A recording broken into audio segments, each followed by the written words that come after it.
Robert was 61 years old, standing in his kitchen in his socks, holding a phone call he'd waited 4 months to get. He said 3 words, and 2 weeks later his check was gone. One comment stopped me cold. Picture this. It's a Tuesday. Not a special Tuesday, just an ordinary one, the kind that blurs into all the others now. You're sitting at the kitchen table, the one with the chip in the corner nobody's gotten around to fixing. There's a mug of coffee in front of you that went cold 20 minutes ago because you got distracted reading something on your phone. The junk mail is still in a pile by the door. Somewhere outside a dog is barking at nothing. And you're doing what you've done every few weeks for the better part of a year now, checking your Social Security account online, or waiting on hold, or rereading a letter for the 5th time trying to figure out what it actually means. You know that feeling. That specific kind of tired that comes from managing something you never trained for, never asked for, and can't afford to get wrong. Here's what you've given up to get here. You've given up the assumption that this system is simple. You've given up evenings, sitting with a legal pad, trying to translate government language into plain English. You've given up trusting your own memory, because you've learned that one offhand sentence on a phone call can undo 8 months of paperwork. You've given up the comfort of talking freely, because now every word feels like it might be evidence. You've stopped saying, "I'm doing okay," to people who ask how you're holding up, because you've learned, the hard way or by watching someone else learn it, that okay is a dangerous word to say out loud to the wrong person. You've given up sleep some nights, running through phone calls in your head, wondering if you said the wrong thing.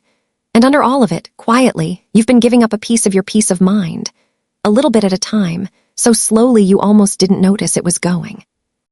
That's the toll nobody warns you about. It's not just the money, it's the vigilance. Why does this happen to people who did everything right? Let's back up. If you've ever gone through a disability review, a continuing eligibility check, or even the original application, you already know there's an interview involved, sometimes on the phone, sometimes in person, sometimes buried in a form you filled out at your kitchen table. And in that interview, the words you choose matter more than almost anything else in your file. Not because the person on the other end is looking to trap you. Most of them aren't. But because the system is built to listen for specific things, and 3 ordinary, human, well-meaning phrases can quietly work against you every single time. The first one is, "I feel fine." You say it because someone asks how you're doing and you're not the type to complain. You say it out of pride, out of habit, out of not wanting to be a burden even to a stranger on a phone line.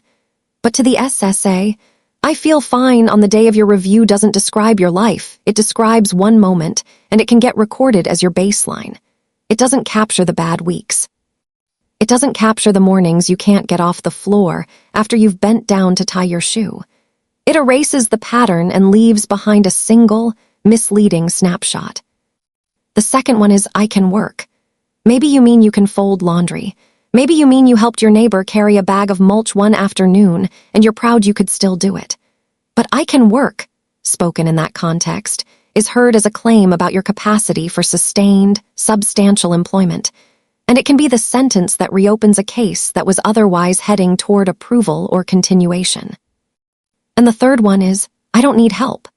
You say it because you're independent, because you raised kids, built a career, ran a household, and the idea of needing assistance with dressing or bathing or cooking feels like an admission you're not ready to make out loud.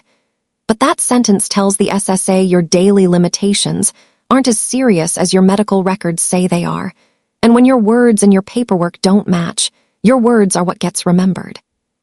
3 phrases, ordinary, human, understandable phrases, and each one, spoken at the wrong moment, can put a check that a person is depending on to keep the lights on into review, delay, or suspension. You, friend, are not careless for having said one of these. You're human. Nobody sits you down before that first phone call and explains that the instinct to sound strong is the exact instinct that can work against you. This is the part where I want to bring in some of the people who have written in, because they say it better than I can. One comment from a user named QuietPorch58 said this: "I told them I was fine because my mother raised me not to complain. It cost me 4 months of back and forth to fix." Another, from Ridgeway Tom, said, Nobody tells you the interview is a test where honesty about your worst day matters more than politeness about your best one. But this is the one that stopped me cold. A user named Linda from Dayton wrote, "I said I can still work because I was proud I mowed my own lawn that morning. 3 weeks later, I got a letter saying my case was under review. I mowed a lawn. I didn't get a job." Sit with that for a second. She wasn't lying. She wasn't gaming the system.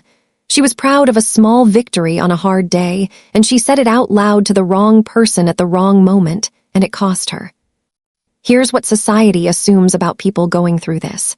It assumes that if you're careful, honest, and have nothing to hide, the process will go smoothly. It assumes struggle looks a certain way, visibly, dramatically, undeniably.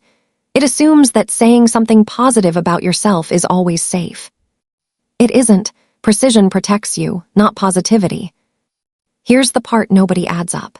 The average processing time for an initial Social Security disability decision has stretched well past 6 months in many regions, and continuing disability reviews can take additional months once a red flag triggers a second look. Monthly SSDI payments can run over $3,000 for some beneficiaries, money that isn't sitting in a rainy day fund.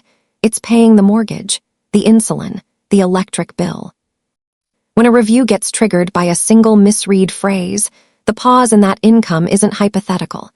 It's a missed payment against very real, very fixed monthly obligations. Multiply one delayed check by the number of people going through reviews every year, and you start to understand why word choice isn't a small detail. It's the whole ballgame. Now maybe you're thinking, come on, they're not going to pull my benefits over one sentence. That's exactly what your son or your daughter might say too, rolling their eyes a little.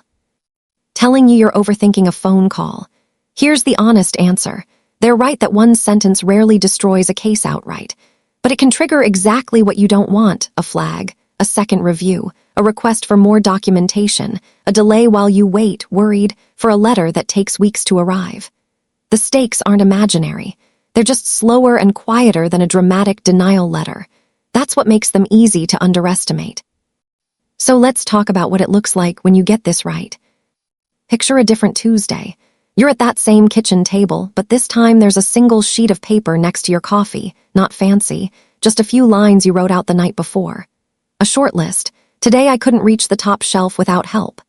Yesterday I needed 20 minutes before I could stand up straight. 3 days this week I needed my daughter to open jars. You're not exaggerating anything. You're not performing weakness you don't feel. You're just being precise, the way you'd be precise filling out a tax form or reading a prescription label. When the call comes and someone asks how you're doing, you don't reach for fine. You reach for specific. You say what's true on your hardest recent day, not your best one. You describe limitations instead of making blanket statements about ability. And when you hang up the phone, there's a different feeling in your chest, not anxiety, but something closer to quiet control.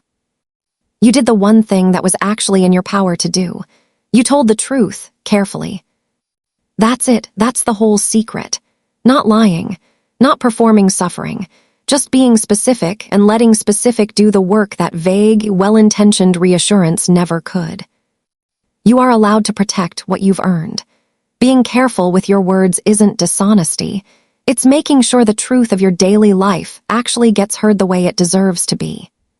So let's go back to Robert, standing in his kitchen in his socks. The 3 words he said that day were, "I feel fine," said to a claims rep who caught him on a good morning, said out of pride, said the way most of us would say it without thinking twice. 2 weeks later, his benefits went into review, and it took him 5 more months, a stack of letters from 2 doctors, and a lot of sleepless nights to get his check flowing again. If you're watching this and you recognize yourself in Robert, or in Linda, or in that quiet feeling of being one careless sentence away from a mess you didn't ask for, tell me in the comments.